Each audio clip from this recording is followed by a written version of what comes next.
साहिब बंदगी सतनाम।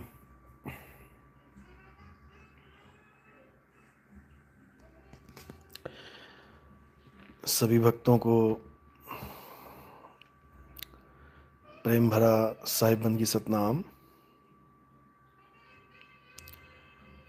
तो आज जापान में बहुत ही सुंदर प्रचार प्रसार रहा। बहुत से भारतीय भी मिले और विदेशी भी मिले और बहुत ही सुंदर चर्चा रही। भारतीयों को तो चैनल सब्सक्राइब करवा दिया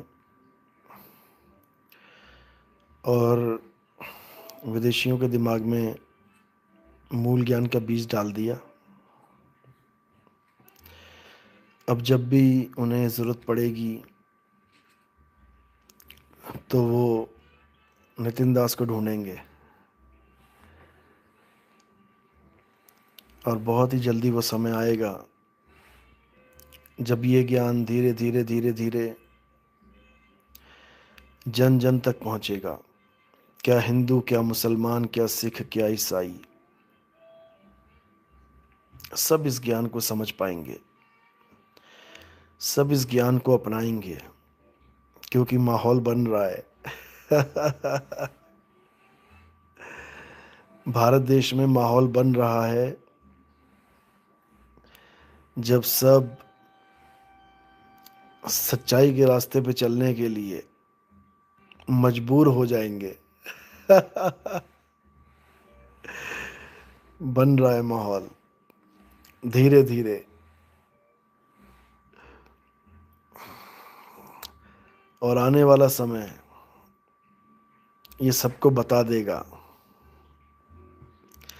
कि आखिर वो कौन है जो पूरे संसार का नक्शा ही बदल देगा।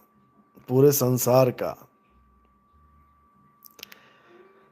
आने वाला समय बताएगा।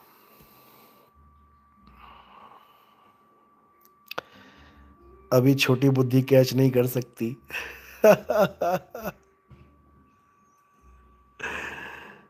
छोटी बुद्धि में ये ज्ञान अभी नहीं जा सकता।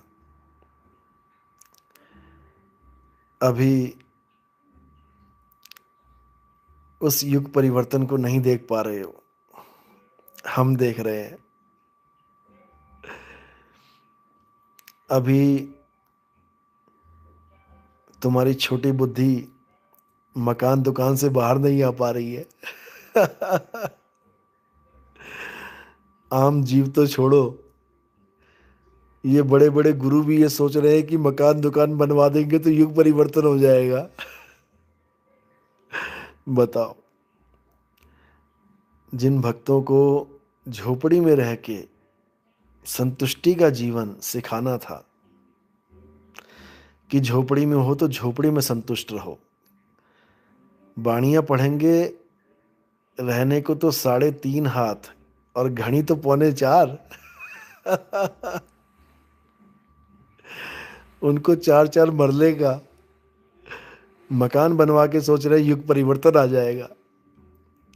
अरे और भूख बढ़ जाएगी और मारा मारी फैल जाएगी। लोग झोपड़ी में संतुष्टि ढूंढ ढूंढ रहे हैं, वो बड़े मकानों की तरफ भागेंगे। निकम्मो, ओ निकम्मो।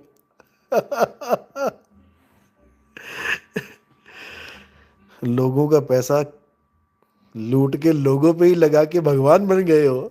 वाह, क्या बात है।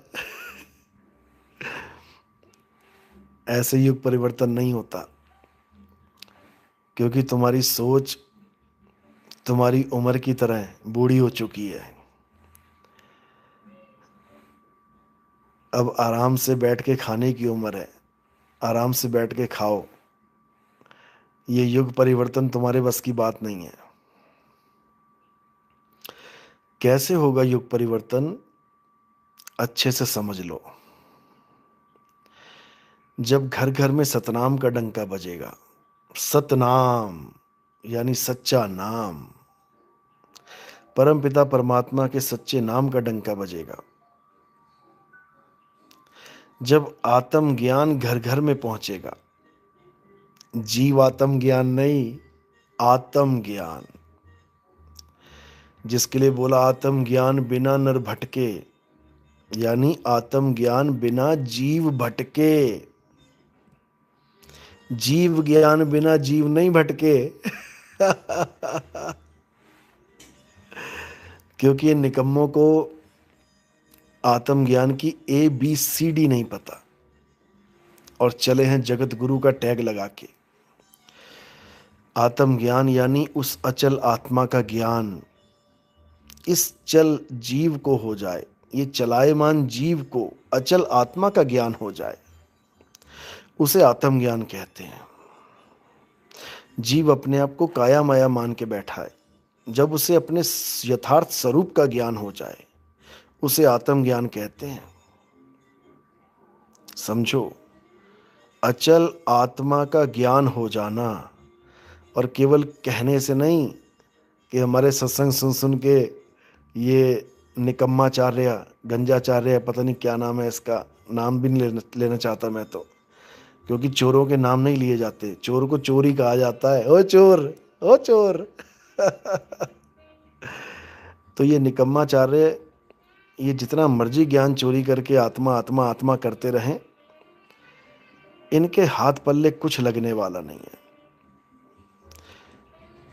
पूरा जीवन बीत गया इसका वेदांत वेदांत करते, पूरा जीवन, सिर के बाल उड़ गए। निर्गुण सरगुण तक सीमित ज्ञान को ये परम ज्ञान मान के बैठा हुआ है। आज तक इसने गीता नहीं खोली, और जैसे हमने गीता का ज्ञान ओपन कर दिया 2018, 19, 20 में, तो महाराज जी उस ज्ञान को समझ के गीता के सत्र लगाने लग गए। 100-100, 200-200 रुपए में गीता का ज्ञान बेचा इसने। सोचो, मतलब कहीं से कोई ज्ञान प्राप्त हो गया तो वो भी बोली लगा दी उसकी कि 100 रुपए में आ जाओ, 200 में आ जाओ, अरे 50 रुपए में आ जाओ। क्या होगा इन लोगों का? क्योंकि माया ने ऐसा फंदा बिछा रखा है कि इसमें से गंजा निकल नहीं सकता। ये बचने वाला नहीं है, इसकी दुर्दशा होगी। ये दूसरों को पाखंडी कहता है, संतों को महंतों को पाखंडी कहता है। परमात्मा के प्रेम में जैसे मीरा नाची, ऐसे ही कोई भगत नाचता है तो उसको ये उंगली उठाता है, और ये विदेशों में जाके दारू पी के झूम बराबर झूम, झूम शराबी झूम करता है, तो इसको कोई नहीं देखता, इसको कोई फर्क नहीं पड़ता। दुख इस बात का नहीं है कि ये हमारा ज्ञान चोरी करके बैठ गया है। दुख इस बात का है कि जो ज्ञान इसको फ्री में मिला है, ये उसके पैसे लेता है, उसको चार्ज लगाता है। दुख इस बात का है। ज्ञान पैसों में नहीं बांटा जाता भाई, ज्ञान फ्री में दिया जाता है। हाँ, कोई भगत सेवा करना चाहे तो खुले दरबार है, अपनी इच्छा से कोई देना चाहे तो बिल्कुल स्वीकार है, क्योंकि गुरु केवल ज्ञान ही नहीं देता, गुरु सेवा भी करवाता है। क्यों नहीं करवाता? सतगुरु की सेवा सफल है जे को करे चित लाए। तन मन धन तीनों की सेवा गुरु लेता है, बिल्कुल लेता है, लेकिन परमार्थ के कारण, स्वार्थ के कारण नहीं। और ये जितना भी नोट कमा रहा है, ये अपने स्वार्थ के लिए कमा रहा है, अपने स्वार्थ के लिए। और कितने साल जिएगा? और दूसरों को बता रहा है कि एक जीवन है, अच्छे से जी लो, पुनर्जन्म कुछ नहीं होता। और गीता खोल के पढ़ा रहा है, जो पुनर्जन्म पर ही बेस्ड है, जो पुनर्जन्म के अलावा और कुछ बता ही नहीं रही है। जो सारे कर्म जितने भी हैं सोच समझ के करने चाहिए, ये बता रही है। क्योंकि उसके बाद उन कर्मों को भोगने के लिए अन्य अन्य लोकों में जाना पड़ता है। ये गीता समझा रही है। लेकिन इस निकम्माचार्य को, इस शुक्राचार्य को समझ में ही नहीं आ रहा। ये कहता है राजू कभी काजू बन के नहीं आएगा। क्या बताया जाए, क्या कहा जाए इसको। अगर राजू कभी काजू बन के नहीं आएगा तो राजू को एंजॉय करने दो ना। फिर क्यों उसको वेदांत वेदांत वेदांतों का ज्ञान दे रहे हो? उसको एंजॉय करने दो, वो जैसे जीना चाहता है वैसे जिए। सबकी अपनी अपनी लाइफ है। किसी को दाल पसंद तो किसी को गाजर, किसी को भिंडी पसंद तो किसी को मशरूम। तो उसको ये बैन क्यों लगाना कि नहीं तू मशरूम ही खा, नहीं तू गाजर ही खा, नहीं तू नॉनवेज मत खा, या तू नॉनवेज ही खा। जब कर्म नाम की कोई चीज़ ही नहीं है, कर्म का फल तो मिलना ही नहीं है, एक ही जीवन मिला है, चले जाना है, तो फिर तो ये मीट मांस का क्या चक्कर है? खाने तो जिसको जो स्वाद लगता है। बताओ, इतना बुरा हाल है इन लोगों का। भाई साहब, एक एक पल का हिसाब होगा। बच्चा पैदा होता है उसको कैंसर होता है, बच्चा पैदा होता है उसको निमोनिया होता है, बच्चा पैदा होता है अंधा होता है, बहरा होता है। ये कौन निश्चित करता है? उसके पिछले जन्मों के कर्म। समझे? उसके पिछले जन्मों के कर्म निश्चित करते हैं कि बच्चा पैदा होते ही किस अवस्था में रहेगा, स्वस्थ होगा या बीमार होगा। और ये महाराज बता रहा है कि एक जन्म के बाद राजू काजू नहीं बनेगा। अरे काजू बन के भुगतेगा।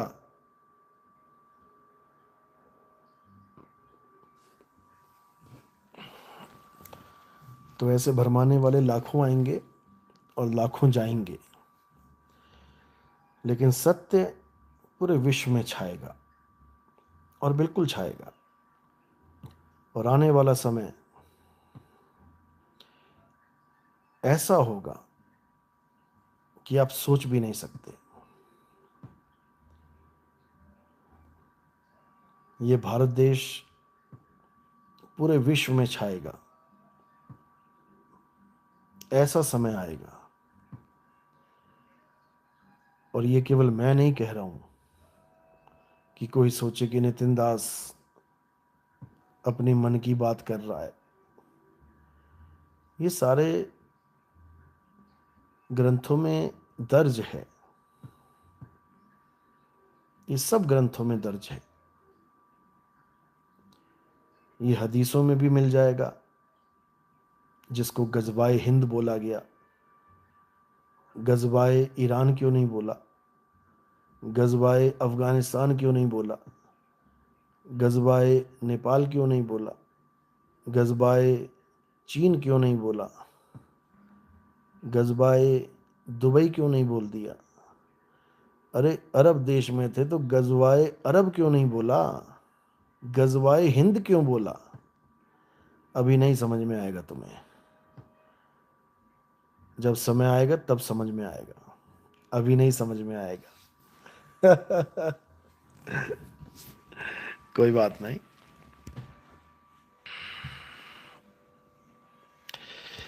यही बाइबल में बताया गया।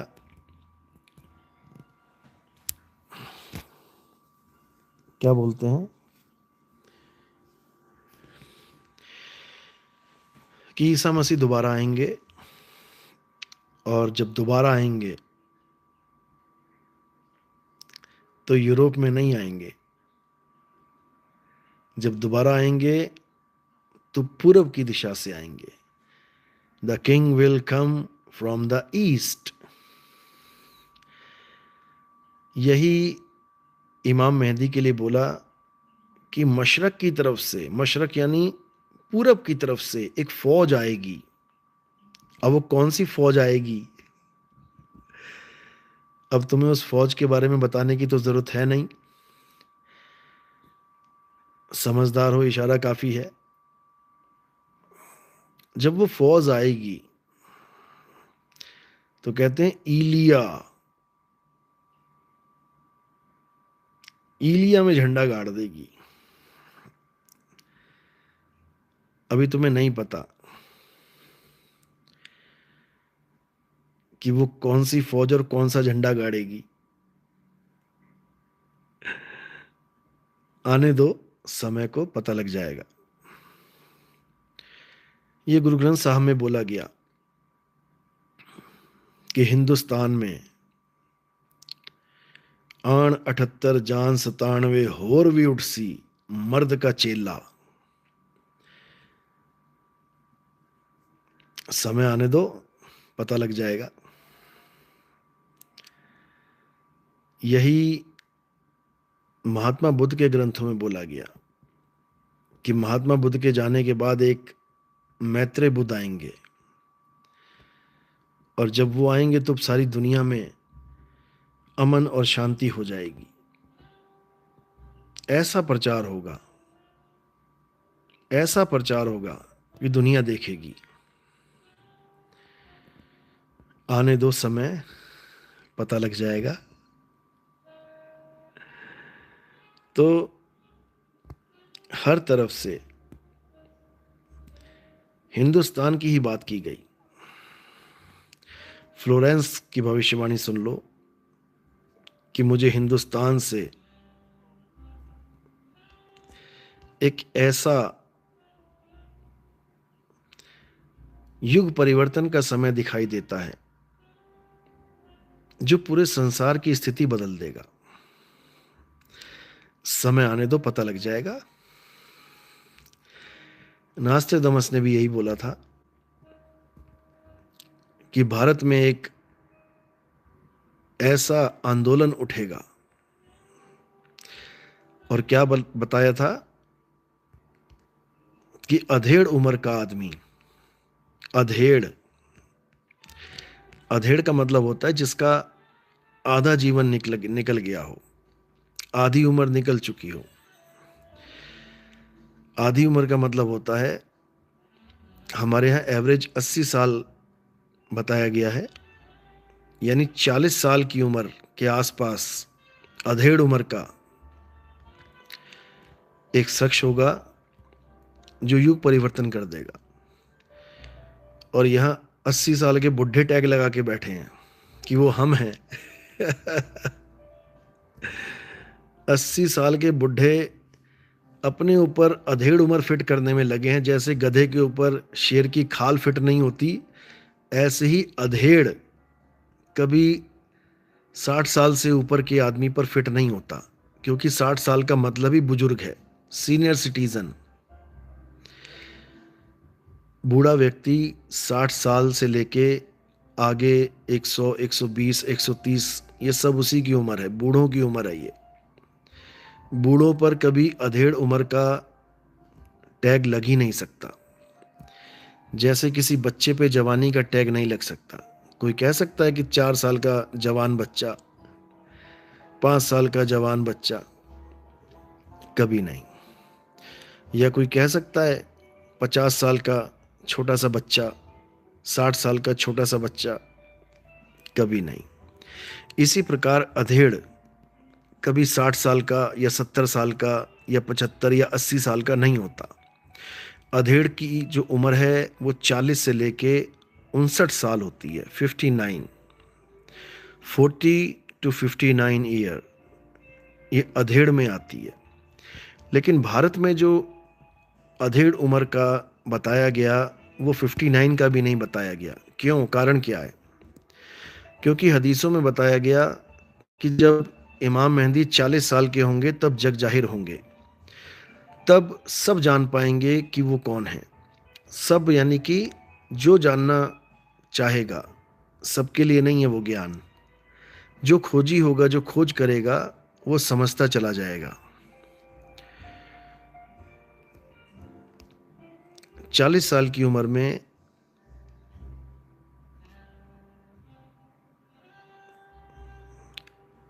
महावीर गर्जन गर्जन, सतनाम सतनाम,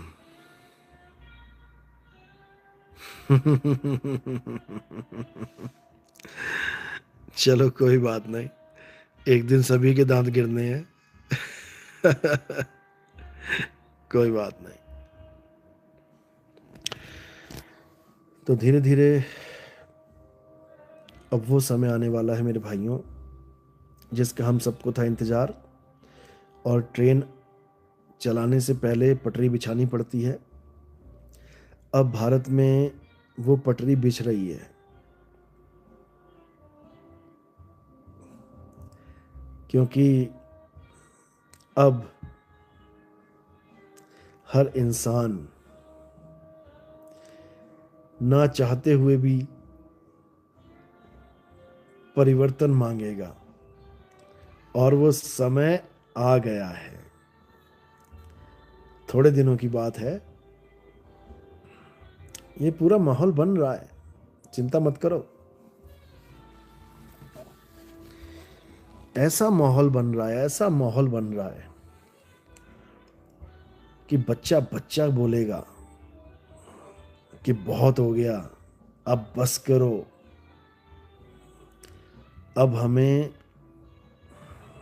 भ्रष्टाचार खत्म करना है, अब हमें एक अच्छा जीवन जीना है, अब हमें ये पाप कर्म खत्म करने हैं, अब हमें ये जितना भी जो भी अत्याचार है इंसानों पे हो रहा है, जानवरों पे हो रहा है, प्रकृति पे हो रहा है, पेड़ पौधों पे हो रहा है, जीव जंतुओं पे हो रहा है, किसी पे भी हो रहा है, अब ये खत्म करो, बहुत हो गया। अब रीसेट का बटन दबाना है, रीसेट। जैसे मोबाइल बहुत दुखी करने लग जाए ना, हैंग हो जाए, तो क्या करते हैं, रीसेट का बटन दबाते हैं, फैक्ट्री रीसेट, एवरीथिंग फिनिश्ड। अब नए सिरे से हर चीज हर चीज नए सिरे से आएगी। अब ऐसा माहौल बनेगा भारत देश में, अपने आप बनेगा। कहते हैं विनाश काले विपरीत बुद्धि, सबकी बुद्धि भ्रष्ट हो जाएगी, और ऐसी बुद्धि भ्रष्ट होगी कि पाप का घड़ा भरते समय नहीं लगेगा। अपने हाथों से घड़ा भरेंगे लोग, और उसके बाद वो होगा जो किसी ने सोचा नहीं है। अब बहुत जल्दी ही वो समय आने वाला है, बिल्कुल चिंता करने की जरूरत नहीं है। अब संकेत मिल रहे हैं, प्रकृति ने संकेत दे दिया है। अब बस देखते जाओ कि होता है क्या। सतनाम सतनाम सतनाम।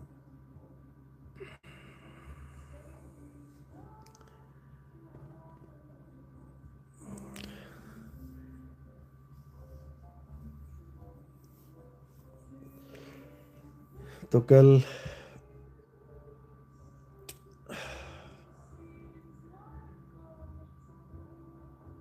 आगे निकलना है यहाँ से, बुलेट ट्रेन वेट कर रही है,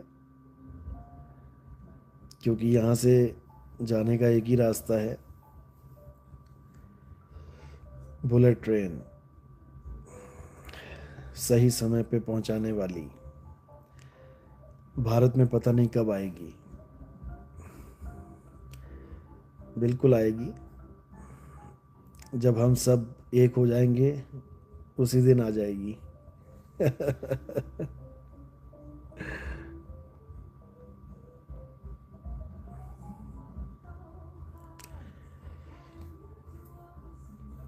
रेखा मित्तल साहिब बंदगी सतनाम, दिनेश परमार सतनाम, सविता ठाकुर जय सतनाम, मुकेश साहिब बंदगी सरोज जय सतनाम, जगदीश जय सतनाम, अवधेश यादव जय सतनाम, जयवती शर्मा साहिब बंदगी सतनाम, बाबू भाई सतनाम, फूलचंद साहिब बंदगी सतनाम, सोनिया ठाकुर साहिब बंदगी सतनाम, दिनेश जय सतनाम, शिवानी खन्ना साहिबंद की सतनाम। सतीश चौधरी जय सतनाम। जयंत महंत सतनाम सतनाम। जय सतनाम। महावीर साहिबंद की सतनाम। प्रदीप कुमार जय सतनाम। जय सतनाम। सुनीता साहिबंद की सतनाम। शकुंतला रानी जय सतनाम। देवीलाल जय सतनाम। परम आत्म ज्ञान, परम आत्म ज्ञान, क्या बात है, बहुत बढ़िया। क्योंकि कई लोग मूर्खतावश आत्म ज्ञान को जीव ज्ञान समझ बैठते हैं, इसलिए परम आत्म ज्ञान लगाने में ही भलाई है। हालांकि उससे कोई फर्क नहीं पड़ता, परम आत्मा कह लो चाहे अचल आत्मा कह लो, एक ही बात है। जीव आत्मा कह लो या अज्ञानी आत्मा कह लो, एक ही बात है। लेकिन ये अज्ञानियों के समझ में नहीं आती। ये जो ज़्यादा उछलते हैं रामपाल जी के चेले कि नितिन दास तो आत्म ज्ञान देता है, परमात्म ज्ञान नहीं देता, इन मूर्खों को कौन समझाए।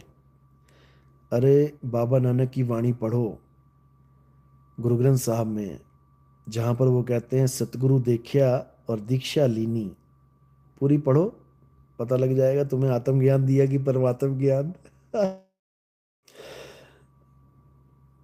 तो इन मूर्खों को कभी आत्म और परमात्म ज्ञान का कुछ समझ में ही नहीं आएगा, आ ही नहीं सकता। तो कहते हैं सतगुरु वेख्या दीख्या लीनी, ये वाणी जब पढ़ोगे तो आखिरी लाइन पढ़ो, उसमें क्या कहते हैं, गत मित पाई आत्म चीनी। समझे, ये तुम्हारी समझ में नहीं आएगा। बाबा नानक को कबीर साहब ने आत्म ज्ञान दिया, आत्म ज्ञान।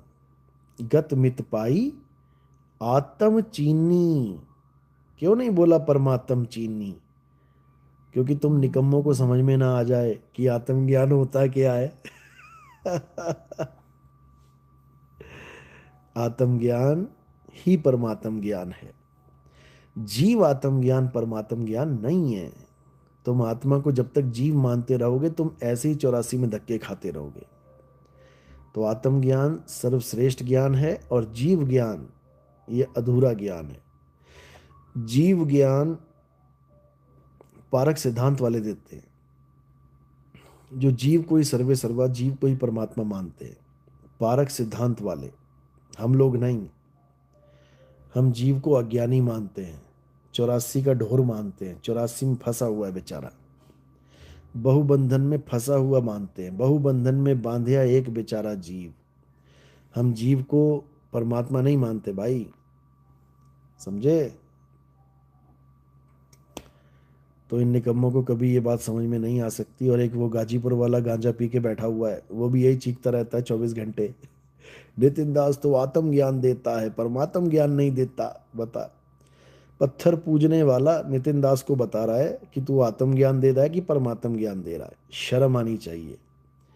पत्थर पूजते हैं ये लोग, ये और इसका गुरु पत्थर के पुजारी हैं। बताओ, फोटो की पूजा करते हैं, शर्म नहीं आती। मदन पंथ में नाक कटवा के बैठे हैं, मदन पंथ में फोटो पूजने का अलाउड ही नहीं है। पता नहीं कहाँ से घुस गए ये लोग। तो भाई ऐसा बिल्कुल नहीं है।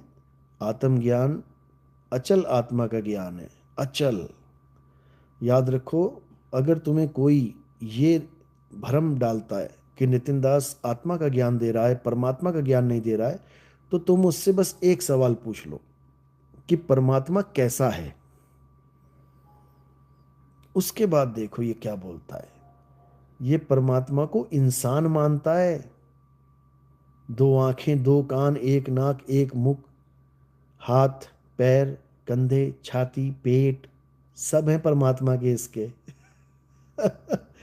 इसका परमात्मा आहार विहार करता है। और जो इसके पास जाते हैं निकम्मे अधूरे चेले हैं वो, चाहे किसी भी गुरु के हों। अगर हमने अचल आत्मा का ज्ञान समझाया है तो अचल ही है आत्मा, वो आहार और विहार नहीं करती। और इसके पास कोई जा रहा है तो उसको पक्का आहार विहार वाला ही परमात्मा मिलेगा। उसको आंख पैर कान हाथ वाला ही परमात्मा मिलेगा। ये बिल्कुल श्योर है, क्योंकि ये कल्पनाओं में उलझा देगा।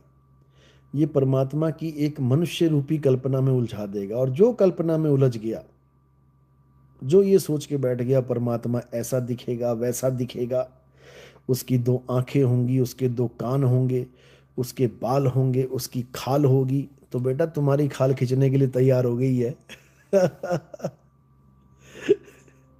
समझ लो, फिर तुम्हारी खाल अगले जन्म में खींचने के लिए तैयार हो गई है, अगर तुमने परमात्मा को भी खाल मान लिया तो बेटा। अगर तुमने परमात्मा की आंख और कान मांग लिए मान लिया ना अगर, तो बेटा तुम्हारी आंखें और तुम्हारी कान अगले जन्म में तुम अंधे और बहरे होने वाले हो। क्योंकि जैसा परमात्मा होता है वैसा ही उसका शिष्य हो जाता है। परमात्मा के आंख कान नाक ढूंढ रहे हो तो तुम्हें भी आंख कान नाक ही मिलेंगे। और जो परमात्मा को यथार्थ में जान लेता है, अचल परमात्मा को, वो शिष्य अचल हो जाता है। वो गुरु शिष्य को अपने समान कर लेता है। कीट न जाने भृंग को गुरु कर ले आप समान। बाबा नानक कह रहे हैं कि रूप न रेख न रंग प्रभु तीन गुणों से भिन्न, और तिस ही बुझाए नानका जित होवे प्रसन्न। यानी परमात्मा वो है जिसकी आंख कान नाक कुछ नहीं है, जो निराकार भी नहीं है साकार भी नहीं है, निर्गुण सरगुण दोनों से न्यारा, और कहें कबीर सो राम हमारा। ये डायलॉग मारा था ना उसने, निकम्माचार्य ने। उसके बाद ऐसी हालत खराब हो गई इसकी, क्योंकि लोगों ने सवाल दाग दिए कि निर्गुण सरगुण दोनों से न्यारा बोल दिया आपने, और वेदांत तो कह रहे हैं कि परमात्मा निर्गुण और सरगुण दोनों है। जैसे 2016 की इसकी वीडियो दिखाई थी मैंने, उस पर थंबनेल था, राम साकार भी हैं निराकार भी हैं, यानी सरगुण भी हैं निर्गुण भी हैं। उसके बाद ये सरगुण निर्गुण दोनों से न्यारा की बातें करने लगा, हमारा सत्संग देख देख के, चोरी कर करके ज्ञान को। लेकिन दुनिया तो बहुत होशियार है, इसको पकड़ लिया लोगों ने कि सरगुण निर्गुण नहीं तो क्या, क्या है परमात्मा। ये फिर उसी लाइन पे आ गया, दोबारा लगाऊंगा इस स्टेटस में, जिसमें कह रहा है कि सरगुण से होते हुए निर्गुण तक जाना है, निर्गुण ही परमात्मा है। कभी इसका परमात्मा सरगुण निर्गुण हो जाता है, कभी इसका परमात्मा सरगुण निर्गुण से न्यारा हो जाता है, कभी थोड़े दिन में फिर वो सरगुण निर्गुण हो जाता है। अरे दोगले, हद कर दी इसने, हद कर दी। और इसका ज्यादा दिन का खेल नहीं है। हाँ, जब जीव ज्ञानी हो जाएगा, इसको ऐसे थपेड़े पड़ेंगे, ऐसे थपेड़े पड़ेंगे ज्ञान के। वैसे तो बॉडीगार्ड रख के घूमता है। एक वो जेल से निकल के आया, अपने आश्रम में बंदूकधारियों के बीच में घूम रहा है। बताओ, मुझे परमात्मा कहो, मुझे परमात्मा कहो, परमात्मा सिक्योरिटी गार्ड लगा के घूम रहा है। वाह रे परमात्मा, वाह रे सिक्योरिटी गार्ड हो, परमात्मा की रक्षा कर रहे हो। बहुत बढ़िया, बहुत बढ़िया। बाहर तो क्या निकलेगा परमात्मा, अपने आश्रम में सेफ नहीं है, हैं? अपने आश्रम में इतना डर लग रहा है इसको, बाहर तो क्या निकलेगा ये। परमात्मा के नाम पे कलंक हो गए हैं लोग, क्या बताया जाए, क्या बोले। कलंक हो गए हैं, कलंक, परमात्मा के नाम पे कलंक। बताओ, दूसरों को बोलते हैं पाखंडी है, ऐसा है वैसा है, और खुद को परमात्मा घोषित करवाते हैं, और फिर परमात्मा की सिक्योरिटी करवाते हैं। वाह, क्या बात है, क्या बात है, बहुत बढ़िया। तो भाई ये तो ऐसे ही चलता रहेगा इनका। आप लोग विचार करो, विवेक करो, ये नाम जपने वालों से दूर रहो। परमात्मा किसी नाम जाप से नहीं मिलता, समझो। परमात्मा किसी नाम से नहीं मिलता, कोई नाम है ही नहीं परमात्मा का, अनाम है वो, अनाम। ये इंसानों ने बनाए हैं नाम, हिंदी पंजाबी उर्दू फारसी के, फिर उसी को लगा पड़ा है जपने के लिए, उसी को लगा पड़ा है। समझो। तो ऐसे नामों को त्यागो जो हिंदी, पंजाबी, उर्दू, फारसी के काखा गा से बने हैं, ABCD से बने हैं, ऊड़ा एड़ा इड़ी से बने हैं, अलिफ बे ते पे से बने हैं। हटाओ इनको और उस नाम को पकड़ो जो अनाम है, निअक्षर है, जो निहि तत्व है, जो अडोल है, जो अबोल है, जो तुम्हारा सत्य स्वरूप है। सत्य स्वरूपी नाम साहिब का सो निज नाम हमारा, उसको जानो, तब तुम्हारा कल्याण होगा। अन्यथा ऐसी 84 में धक्के खाते रहोगे, कुत्ते बिल्ली हाथी घोड़ा बनते रहोगे, बर्बाद होते रहोगे, कोई फायदा नहीं। और हमारा कोई लक्ष्य तुम्हें अपने पीछे लगाना नहीं है, भूल जाओ। हमारा लक्ष्य है तुम्हें सत्य बताना। तुम्हें समझ में आए तो अच्छी बात है, नहीं आए तो और अच्छी बात है, और धक्के खाओ थोड़े से। और धक्के खाओ, क्योंकि धक्के खा के ही अकल आती है, बादाम खा के नहीं आती, धक्के खा के अकल आती है। जो बिना धक्के खाए हमारे पास आते हैं, जिनको सस्ते में सौदा मिल जाता है ना, वो कदर भी नहीं कर पाते। इसलिए धक्के खाओ, लगाओ 10-10 साल, लगाओ 20-20 साल, लगाओ 40-40 साल, अधूरे गुरुओं के यहाँ सेवा करो, फिर देखो कैसी लगन लगती है। फिर पता चलता है, ओ माय गॉड, मैंने 20 साल यहाँ सेवा करी और गलत नाम मिल गया, ठगा गया। तब देखो कैसे लगन लगती है कि अब ऐसा गुरु मिल जाए जो मुझे सही नाम बता दे। फिर देखो कैसे लगन लगती है।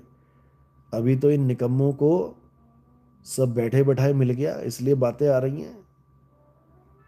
हमारे पास आकर भी नहीं संभल पाए, हमारे पास आकर भी नहीं विवेक जाग पाया। धक्के खाओ बेटा, अभी तो 84 मिलेगी, वो अलग मिलेगी। इंतजाम पूरा किया हुआ है तुम्हारा, चिंता मत करो। काल भगवान की ड्यूटी यही है, जो साहिब के ज्ञान को ना समझे, जो साहिब के ज्ञान पे अटल ना हो पाए, उसको 84 में रगड़ा देता है वो, अब बढ़िया वाला देता है। और जो संतों को गालियां निकालते हैं, उनके लिए तो बहुत बढ़िया वाला खेल चल रहा है। उसमें तो चाबुक पड़ते हैं बेटा, चाबुक। दो तरह की 84 होती है। एक होती है कि चलो जानवर जानवर बन गए, अपना जीवन भोग के चले गए। एक होती है जानवर तो बने बने, चाबुक भी पड़ेंगे रोज। क्योंकि जो रोज संतों को गालियां देते हैं, चलो मुझे दे दे, समझ में आता है कि मुझे देते रहो यार, कोई बात नहीं, मेरा हाजमा बहुत अच्छा है गालियां खाने में, चिंता मत करो। और बदनाम होने में तो मैं नंबर 1 हूँ, मुझे जितना मर्जी बदनाम करो, जितना मर्जी करना है करो, बहुत बढ़िया। क्योंकि ये आग में घी की तरह काम करता है। अच्छी बातों को तो यहाँ कोई मानता ही नहीं। अच्छी अच्छी चीज़ें मेरे बारे में बोलोगे तो कोई वीडियो खोल के भी नहीं देखेगा। मेरे बारे में उल्टा पुल्टा बोलो, मेरे बारे में गंद बोलो, मेरे बारे में बदनामी बोलो, तब जाके लोग खोलेंगे कि किस बाबा के पीछे पड़े हो तुम लोग। और तभी हमारा काम होता है। हमारी निंदा करने वाले ही हमारा प्रचार करते हैं। हमें उन निंदा करने वालों से बहुत प्रेम है। हमारी निंदा करो, लेकिन हमारे संतों के बारे में, हमारे गुरुओं के बारे में अगर तुम ऐसा बोलोगे तो बेटा फिर याद रखना, किसी घोड़े से पूछना जो सड़क पे बोझा भी ढोता है और उसके बाद चाबुक भी खाता है।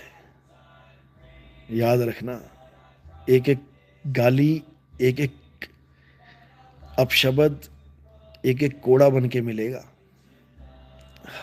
मुझे जो मर्जी बोलो, मैंने तो फ्री कर रखा है, जो मर्जी बोलो। ना मैं किसी को बद्दुआ देता हूं, ना ही मैं किसी को दूंगा। लेकिन संतों के लिए अगर तुम अपशब्द बोलोगे, कबीर साहब के लिए, नानक जी के लिए, रविदास जी महाराज के लिए, बाबा नानक के लिए, या हमारे मदन साहिब के लिए, फिर बेटा ऐसी 84 मिलेगी ना, फिर तो हो जाएगा काम, समझे। तो इसलिए संतों का आदर करना सीखो। तुम भले कहीं जाओ, कहीं रहो, कुछ भी खाओ, कुछ भी पियो, वो तुम्हारी जीवन है, तुम्हारी जिंदगी है। लेकिन संतों के साथ गलत पंगा लोगे तो भाई साहब, अभी तुम्हें पता नहीं ना कि तुम किसके जाल में फंस गए हो। वही नचा नचा के मारेगा, वही मारता है, खुद ही फंसाता है और खुद ही नचाता है।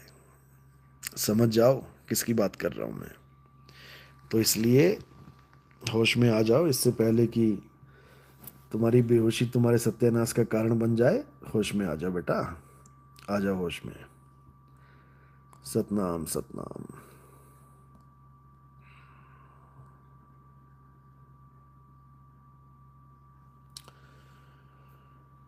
चलो अब आप लोग आराम करो। यहाँ पर तो 11:15।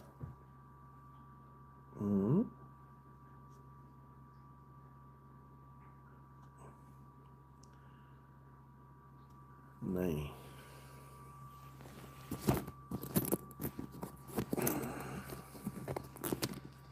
अभी इंडिया में तो मेरे ख्याल से 8 बज रहा होगा। क्या टाइम हो रहा है इंडिया में?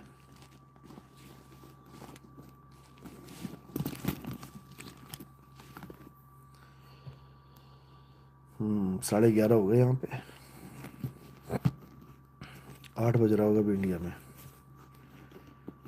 चलो ठीक है, अब कल मुलाकात होगी। अब आप लोग आराम करो।